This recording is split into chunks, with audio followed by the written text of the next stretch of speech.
ತುಲಾ ರಾಶಿಯವರು ಈ ಒಂದು ಆಗಸ್ಟ್ ತಿಂಗಳಲ್ಲಿ ನೋಡ್ಕೊಂಡು ಹೋದ್ರೆ ಮಧ್ಯಮವಾಗಿರ್ತಕ್ಕಂಥ ಫಲ ಕೊಡ್ತಕ್ಕಂಥದ್ದಾಗತ್ತೆ. ಗುರುವಿನ ದೃಷ್ಟಿ ಇದ್ರೂ ಕೂಡ ಬೇರೆಯವರ ಸಹಕಾರದಿಂದ ನಮಗೆ ಏನೋ ಒಂದು ರೀತಿಯಲ್ಲಿ ಒಳ್ಳೇದಾಗ್ತಕ್ಕಂಥದ್ದಾಗುತ್ತೆ. ನೀವು ತುಂಬಾ ಸ್ಟ್ರಾಂಗ್ ಪರ್ಸನ್ ಆಗಿರ್ತೀರಿ, ಆದ್ರೆ ನಿಮಗೆ ಯಾರ್ದಾರು ಸಹಕಾರ ಬೇಕು. ಆಗಸ್ಟ್ ತಿಂಗಳಲ್ಲಿ ಯಾರ್ದಾರ ಒಂದು ಸಹಕಾರ ಬೇಕಾಗತ್ತೆ. ಇದು ತಿಂಗಳ ಒಂದು ಲೆಕ್ಕಾಚಾರ ಆಗ್ಬೋದು ಅಥವಾ ಗ್ರಹಗಳ ಸಂಚಾರ ಆಗ್ಬೋದು, ಎರಡು ಕಡೆ ನೋಡ್ಕೊಂಡು ಹೊಡಬೇಕಾಗತ್ತೆ. ಈ ತಿಂಗಳಲ್ಲಿ ಯಾರ್ಯಾರು ತುಲಾ ರಾಶಿಯ ಜನ ಆಗಿದಾರೋ ಬೇರೆಯವರ ಸಹಕಾರ ತೆಗೆದುಕೊಂಡು ಮುಂದೋಗಿ. ನಾವೆಲ್ಲ ಗೊತ್ತು ಅಂತ ಮುಂದೆ ಹೋದ್ರೆ ಆಗೋದು ಎಡವಟ್ಟು. ಅದಕ್ಕೋಸ್ಕರವಾಗಿ ಸಾಧ್ಯವಾದಷ್ಟು ಹುಷಾರಾಗಿರಿ. ಬೇರೆಯವರ ಸಹಕಾರ ತೆಗೆದುಕೊಂಡು ಮುಂದೆ ಹೋಗಿ ಖಂಡಿತವಾಗಿ ಈ ತಿಂಗಳಲ್ಲಿ ಶುಭವನ್ನು ಕೊಡ್ತಕ್ಕಂಥದ್ದಾಗತ್ತೆ.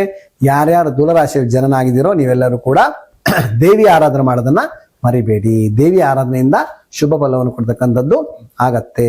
ದೇವಿಯನ್ನ ನಮಸ್ಕಾರ ಮಾಡ್ತಕ್ಕಂಥ ಅಥವಾ ಯಾವುದೋ ದೇವಸ್ಥಾನಕ್ಕೆ ಹೋಗ್ಬಿಟ್ಟು ನಿಂಬೆಹಣ್ಣು ದೀಪ ಹಚ್ಚೋದಾಗಿರ್ಬೋದು, ಬೆಲ್ಲ ದೀಪ ಹಚ್ಚೋದಾಗಿರ್ಬೋದು, ಯಾರಾದ್ರೂ ಒಂದು 10 ಜನಕ್ಕೆ ಏನಾದರೂ ಅನ್ನದಾನಕ್ಕೆ ಕೊಡ್ತಕ್ಕಂಥದ್ದು ಅದು ಮಾಡಿದ್ರೆ ಖಂಡಿತವಾಗಿಯೂ ಶುಭವನ್ನು ಕೊಡ್ತಕ್ಕಂಥದ್ದು ಆಗತ್ತೆ ಅಂತ ಹೇಳ್ತಕ್ಕಂಥದ್ದು ಈ ತುಲಾ ರಾಶಿಯವರಿಗೆ ಆಗಿರುತ್ತೆ.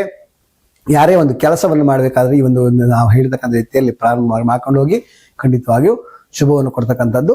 ವೃಶ್ಚಿಕ ರಾಶಿಯ ಜನನಾಗಿರ್ತಕ್ಕಂಥವರಿಗೆ ಮಧ್ಯಮವಾಗಿರ್ತಕ್ಕಂಥ ಫಲವನ್ನು ಕೊಡ್ತಕ್ಕಂಥದ್ದಾಗತ್ತೆ. ಗುರುವಿನ ಮತ್ತೆ ಗ್ರಹಗಳ ಸಂಚಾರ ಫಲದಿಂದಾಗಿ ಮಧ್ಯಮವಾಗಿರ್ತಕ್ಕಂಥ ಫಲವನ್ನು ಕೊಡ್ತಕ್ಕಂಥದ್ದಾಗತ್ತೆ.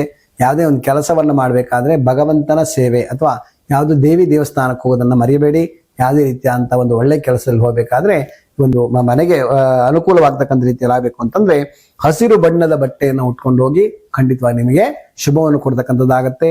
ನಿಮ್ಮ ಶುಭ ಸಂಖ್ಯೆ ಬಂದ್ಬಿಟ್ಟು 4 ಮತ್ತು 3, 4ನೇ ಮತ್ತು ತಾರೀಕು ಮತ್ತು 3ನೇ ತಾರೀಕು ಯಾವುದೇ ಒಂದು ಕೆಲಸವನ್ನು ಮಾಡಬೇಕು ಮಾಡಿದ್ರೆ ಖಂಡಿತವಾಗಿ ಶುಭ ನಿಮ್ದಾಗತ್ತೆ. ಯಾವುದೇ ಕಾರಣಕ್ಕೂ ಕೂಡ 13 ಮತ್ತೆ 12, 2 ತಾರೀಕು ಮತ್ತೆ 3 ಅಥವಾ 4 ಈ ತಾರೀಕಲ್ಲಿ ಯಾವುದೇ ಒಂದು ಕೆಲಸವನ್ನು ಮಾಡಿ ಯಾವ್ದು ಗಾಡಿ ತಗೊಳ್ಬೇಕು ಅಂತಂದ್ರೆ ಆ ದಿವಸದಲ್ಲಿ ತಗೊಳ್ಳಿ. ಖಂಡಿತವಾಗಿಯೂ ನಂಬರ್ ಪ್ರಕಾರವಾಗೋದ್ರೆ ಸಂಖ್ಯಾಶಾಸ್ತ್ರ ಪ್ರಕಾರವಾಗಿ ನಿಮಗೆ ಶುಭವನ್ನು ಕೊಡ್ತಕ್ಕಂಥದ್ದು ಆಗತ್ತೆ. ಇನ್ನು ಮಾಡದೇ ಇರತಕ್ಕಂಥದ್ರೆ 5 ಮತ್ತು 8ನೇ ತಾರೀಕು ಯಾವುದೇ ಒಂದು ಕೆಲಸವನ್ನ ಪ್ರಾರಂಭವನ್ನು ಮಾಡ್ಲಿಕ್ಕೆ ಹೋಗ್ಬೇಡಿ. ಮಾಡಿದ್ರಿಂದ ನಿಮಗೆ ಅಪವಾದಗಳು ಕಟ್ಟಿಟ್ಟ ಬುತ್ತಿ, ಏನೋ ಒಂದು ರೀತಿಯ ಅಪವಾದಗಳು ವಿನಾಕಾರಣ ನಿಮ್ಮ ಮೇಲೆ ಗೂಬೆ ಕೊಡಿಸು ಅಂತ ಹೇಳ್ತಾರಲ್ವಾ, ಅದಾಗ್ತಕ್ಕಂಥದ್ದು ವೃಶ್ಚಿಕ ರಾಶಿಯವರಿಗೆ ಆಗ್ತಕ್ಕಂಥದ್ದು ಆಗತ್ತೆ. ಅದಕ್ಕೋಸ್ಕರವಾಗಿ ಸಾವಧಾನ ಚಿತ್ತರಾಗಿರಿ. ಯಾರ್ಯಾರು ವೃಶ್ಚಿಕ ರಾಶಿಯ ಜನನಾಗಿದ್ದೀರೋ ಅವರು ನಮ್ಮ ವೃಶ್ಚಿಕ ರಾಶಿಯವರು ಕೆಂಪು ಬಣ್ಣದ ಬಟ್ಟೆಯನ್ನು ಹಾಕೊಂಡು ಹೋಗೋದ್ರಿಂದ ಖಂಡಿತವಾಗಿಯೂ ಹಸಿರು ಬಣ್ಣದ ಬಟ್ಟೆಯನ್ನು ಹಾಕೊಂಡು ಹೋಗೋದ್ರಿಂದ ಶುಭ ಫಲವನ್ನು ಕೊಡ್ತಕ್ಕಂಥದ್ದು ಆಗತ್ತೆ ಅಂತ ಹೇಳ್ತಕ್ಕಂಥ ರೀತಿಯಲ್ಲಿ ಹೇಳ್ಬೋದು. ಇನ್ನು ಧನುಸ್ಸು ರಾಶಿಯವರು ಯಾವ ರೀತಿಯಾದ ಫಲ ಬರುತ್ತೆ ಅಂತ ಹೇಳಿದ್ರೆ ಧನುಸ್ಸು ರಾಶಿಯವರಿಗೆ ಅರ್ಧಾಷ್ಟಮ ಶನಿ, ಅಂದ್ರೆ ಆಗಸ್ಟ್ ತಿಂಗಳಲ್ಲಿ 4ನೇ ಮನೆಯಲ್ಲಿ ಶನಿ ಇದೆ, ಅದಕ್ಕೆ ಅರ್ಧಾಷ್ಟಮ ಅಂತ ಹೇಳ್ತಾರೆ. ಅರ್ಧಾಷ್ಟಮ ಶನಿ ಆಗಿದ್ದಕ್ಕೋಸ್ಕರವಾಗಿ ಅರ್ಧಾಷ್ಟಮದಲ್ಲಿ ಮಧ್ಯಮವಾಗಿರ್ತಕ್ಕಂಥ ಫಲ ಕೊಡ್ತಕ್ಕಂಥ ಏನೋ ಒಂದು ರೀತಿಯ ಆರೋಗ್ಯ ಸಮಸ್ಯೆಗಳಾಗ್ತಕ್ಕಂಥದ್ದು, ಟೆನ್ಷನ್ಸ್ ಆಗ್ತಕ್ಕಂಥದ್ದು, ವಿನಾಕಾರಣ ಮಾತುಗಳು ಬರ್ತಕ್ಕಂಥದ್ದು ಅಥವಾ ಏನೋ ಒಂದು ರೀತಿಯಲ್ಲಿ ಅಪವಾದಗಳು ಬರ್ತಕ್ಕಂಥದ್ದು ಅರ್ಧಾಷ್ಟಮ ಶನಿಯಲ್ಲಿ ಆಗ್ತದೆ. ಅರ್ಧಾಷ್ಟಮ ಆಗ್ತಕ್ಕಂಥದ್ದು. ಇನ್ನು ಗುರುವಿನ ಸಂಚಾರವನ್ನು ನೋಡಿದ್ರೆ ಯಾರು ಧನುಸ್ಸು ರಾಶಿ ಜನರಾಗಿದ್ರೆ ಅವರಿಗೆ ನವಮ ಸ್ಥಾನದಲ್ಲಿ ಭಾಗ್ಯ ಸ್ಥಾನದಲ್ಲಿ ಗುರು ಆಗಿದ್ದಾನೆ.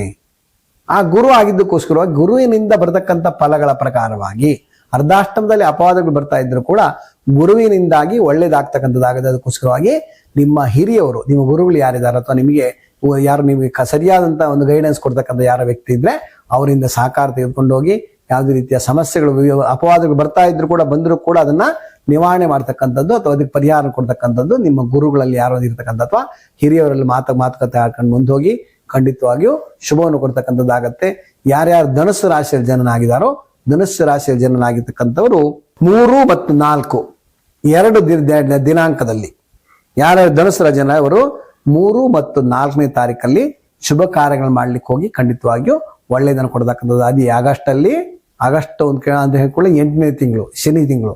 ಅದಕ್ಕೋಸ್ಕರವಾಗಿ ಈ ಒಂದು ಗುರು ಸಂಬಂಧವಾಗಿರ್ತಕ್ಕಂಥ ಗುರು ಸಂಬಂಧವಾಗಿರ್ತಕ್ಕಂಥ ನಕ್ಷತ್ರ ಅಥವಾ ರಾಶಿಯಲ್ಲಿ ಜನನಾಗಿರ್ತಕ್ಕಂಥವ್ರು ಯಾರಿದ್ದಾರೋ ಅವರು ಸಾಧ್ಯವಾದಷ್ಟು ಗುರುವಿನ ಆರಾಧನೆ ಮಾಡೋದ್ರಿಂದಾಗಿ ಯಾವ್ದು ತೊಂದರೆ ಬಂದರೂ ಕೂಡ ನಿವಾರಣೆ ಆಗ್ತಕ್ಕಂಥದ್ದಾಗತ್ತೆ.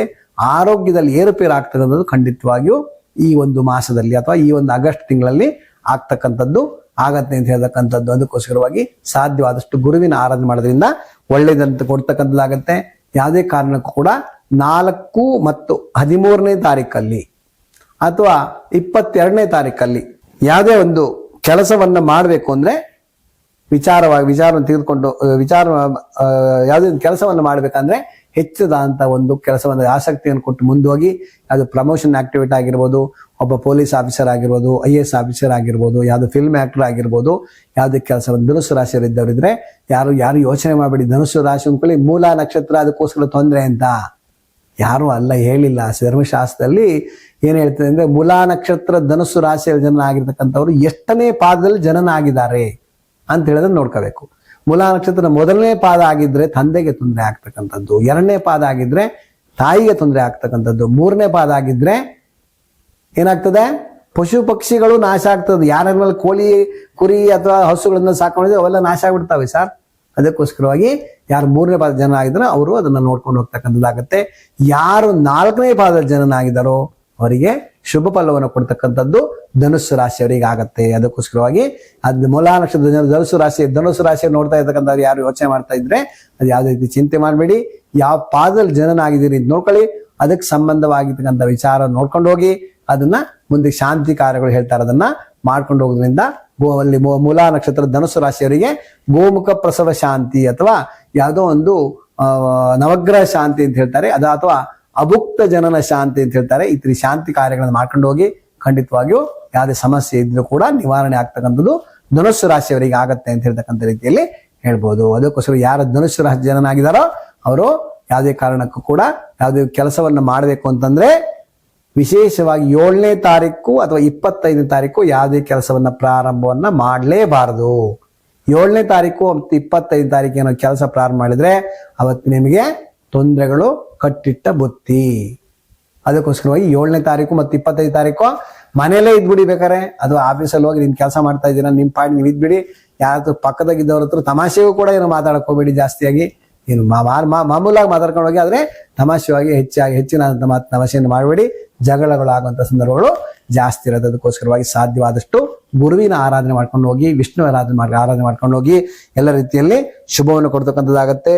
ನಿಮ್ಮ ಬಣ್ಣ ಬಿಳಿ ಬಣ್ಣದ ವಸ್ತ್ರವನ್ನು ಹಾಕೊಂಡು ಹೋಗ್ತಕ್ಕಂಥ, ವಿಶೇಷವಾಗಿ ಪ್ರಮೋಷನ್ಗೆ ಹೋಗ್ಬೇಕು, ಅದು ಯಾವ್ದು ಕೆಲಸಕ್ಕೆ ಹೋಗ್ಬೇಕು ಅಥವಾ ಮದುವೆ ಮಾಡ್ಕೊಳ್ಳೋ ಹುಡುಗಿ ನೋಡಕ್ ಹೋಗ್ಬೇಕು, ಏನಾದ್ರು ಇದ್ರೆ ಬಿಳಿಯ ಬಟ್ಟೆಯನ್ನು ಹಾಕೊಂಡು ಹೋಗಿ ಖಂಡಿತವಾಗಿ ಜಯ ನಿಮ್ಮದೇ ಆಗತ್ತೆ. ಎಲ್ಲ ರೀತಿಯಲ್ಲಿ ಶುಭವನ್ನು ಕೊಡ್ತಕ್ಕಂಥದ್ದು ಧನುಸ್ಸು ರಾಶಿಯವರಿಗೆ ಆಗತ್ತೆ ಅಂತ ಹೇಳ್ತಕ್ಕಂಥ ರೀತಿಯಲ್ಲಿ ಹೇಳ್ಬೋದು. ಮಕರ ರಾಶಿಯವರಿಗೆ ಈಗ 3ನೇ ಮನೆಯಲ್ಲಿ ಶನಿ ಇದ್ದಾನೆ, ಮತ್ತೆ ಗುರುವಿನ ಒಂದು ಸಂಪೂರ್ಣವಾಗಿರ್ತಕ್ಕಂಥ ಆಶೀರ್ವಾದ ಇದೆ. ಅದಕ್ಕೋಸ್ಕರವಾಗಿ ಗುರು ಇರ್ತಕ್ಕಂಥ ಸ್ಥಳವನ್ನು ನೋಡ್ಕೊಂಡು ಹೋದ್ರೆ 8ನೇ ಮನೆಯಲ್ಲಿ ಗುರು ಇದ್ದಾನೆ, ಅಷ್ಟಮದಲ್ಲಿ ಗುರು ಆಗ್ತಾನೆ. ಅದಕ್ಕೋಸ್ಕರವಾಗಿ ಒಂದ್ ರೀತಿಯಲ್ಲಿ ಒಳ್ಳೇದಾಗ್ತಕ್ಕಂಥದ್ದಾಗತ್ತೆ. ಮಕರ ರಾಶಿಯವರಿಗೆ ಅಭಿವೃದ್ಧಿಯನ್ನು ಕೊಡ್ತಕ್ಕಂಥದ್ದು, ಯಾವ್ದು ಪ್ರಮೋಷನ್ ತಗೋಬೇಕು ಅಥವಾ ಪ್ರಮೋಷನ್ಗೆ ಹೋಗ್ಬೇಕು ಅಥವಾ ಆಕ್ಟಿವಿಟಿ ಪ್ರಮೋಷನ್ ಯಾವ್ದಾರು ಮಾಡ್ತಕ್ಕಂಥದ್ದು ಇದೆ ಅಂತಂದ್ರೆ ನೀವು ಹೋಗಿ ನಿಮ್ಮ ಹೈಯರ್ ಆಫೀಸರ್ ಇರ್ತಾರೆ, ಅವ್ರ ಹತ್ರ ಕೇಳಿ. ನೀವು ಪೊಲೀಸ್ ಆಗಿರ್ಬೋದು ಅಥವಾ ಯಾವುದೋ ಒಂದು IAS ಆಫೀಸರ್ ಆಗಿರ್ಬೋದು, ಅದು ಯಾವುದೋ ಒಂದು ಒಳ್ಳೆ ಹುದ್ದೆಯಲ್ಲಿ ಇದ್ದರ್ತಕ್ಕಂಥ ವ್ಯಕ್ತಿ ಯಾರೇ ಆದ್ರೂ ಕೂಡ, ಯಾವ್ದು ಫಿಲ್ಮ್ ಆಕ್ಟರ್ ಕೂಡ ಆಗಿರ್ಬೋದು, ಅವರೆಲ್ಲರೂ ಕೂಡ ಮಕರ ರಾಶಿ ಜನನಾಗಿರ್ತಕ್ಕಂಥವ್ರು ಈ ಒಂದು ಆಗಸ್ಟ್ ತಿಂಗಳಲ್ಲಿ ಪ್ರಮೋಷನ್ ಆಕ್ಟಿವೇಶನ್ ಏನಾದ್ರು ಇದೆ ಅಂತಂದ್ರೆ ತೊಂದರೆಗಳು ಬರ್ತಾ ಇದ್ರು ಕೂಡ ನಿವಾರಣೆ ಆಗ್ತಕ್ಕಂಥದ್ದಾಗತ್ತೆ. ಯಾವುದೊಂದು ರೀತಿಯಲ್ಲಿ ಬಿಳಿಯ ಬಟ್ಟೆಯನ್ನು ಹಾಕೊಂಡು ಹೋಗಿ ಒಳ್ಳೇದಾಗ್ತಕ್ಕಂಥದ್ದು ಆಗತ್ತೆ.